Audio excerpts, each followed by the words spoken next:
მოგესალმებით. დღეს ვისაუბრებ თემაზე, თუ რა მოხდა 1941 წლის 7 დეკემბერს. საცემად თეთრ სახლზე ამერიკის დროშა ნახევრად დაშვებულია. 30-იან წლებში იაპონიასა და აშშ-ის შორის ურთიერთობა ძალიან დაიძაბა. 1931 წელს იაპონიამ დაიპყრო ჩინეთის პროვინცია მანჯურია. 1937 წელს კი ჩინეთის ცენტრალურ ნაწილში ფართომასშტაბიანი სამხედრო ოპერაცია წამოიწყო. აშშ-ის გაღიზიანება გამოიწვია სისასტიკემ, რომელსაც იაპონელები ჩინეთში იჩენდნენ. ამასთან დაერთო იაპონიის გაერთიანება ნაცისტურ გერმანიასთან სამხედრო ალიანსში 1940 წელს. მომდევნო წელს ჰიტლერის შეიარაღებული ძალები მთელ კონტინენტურ ევროპაში გაბატონდნენ და საბჭოთა კავშირისკენ იკავავდნენ გზას. დიდი ბრიტანეთი იძულებული გახდა შეიარაღებული ძალები გაეყვანა საბერძნეთიდან და კრეტიდან. ბრიტანელებმა რამოდენიმე მარცხი იწვნიეს ჩრდილოეთ აფრიკაშიც. გარდა ამისა, ატლანტის ოკეანეში გერმანელებმა წყალქვეშა ნავებით ძლიერი იერიში მიიტანეს ბრიტანეთის ფლოტზე. ამერიკის შეერთებული შტატების საგარეო პოლიტიკაზე დიდი გავლენა იქონია იმ დროისთვის მსოფლიოში მიმდინარე პროცესებმა. პირველი მსოფლიო ომის შემდეგ აშშ-ში ძალზედ სკეპტიკურად უყურებდნენ ევროპაში ომის ჩართვის შესაძლებლობას. პრეზიდენტი ფრანკლინ დელანო რუზველტი ანგარიშს უწევდა ქვეყანაში გამეფებულ ანტისაომარ განწყობას და პირობას დებდა, რომ ქვეყანა ომში არ ჩაერთვებოდა. 1941 წლის 26 ნოემბერს სახელმწიფო მდივანმა იაპონელებს ჩინეთისა და ინდოჩინეთის დატოვება მოსთხოვა. ამას გარდა აშშ-მ ნავთობისა და სხვა ნედლეულის მიწოდება შეუმცირა იაპონიას, რაც მისი ეკონომიკისთვის სასიცოცხლოდ აუცილებელი იყო.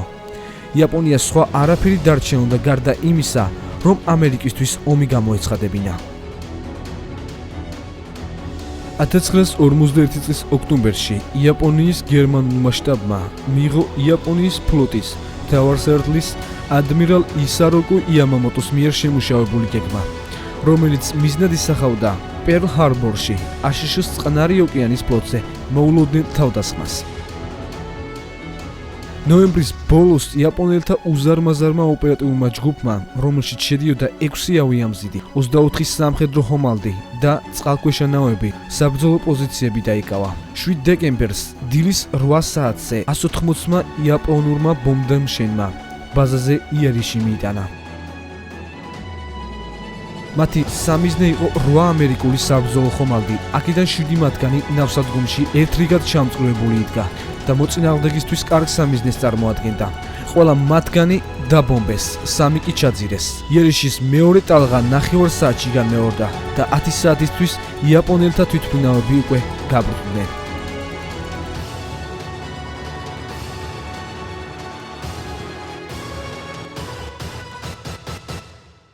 ოცდაერთის საბრძოლო ხომალდის ჩაძვრის ან განადგურების გარდა იაპონელებმა ამერიკელთა 188 თვითმფრინავი დაბომბეს, სანამ მათი უმეტესობა მიწაზე იდგა 3 ავიამზიდი, რომელიც იმ დროს წვრთნებს გადიოდნენ და პორტში არ იმყოფებოდნენ, დაბომბვას გადაურჩა.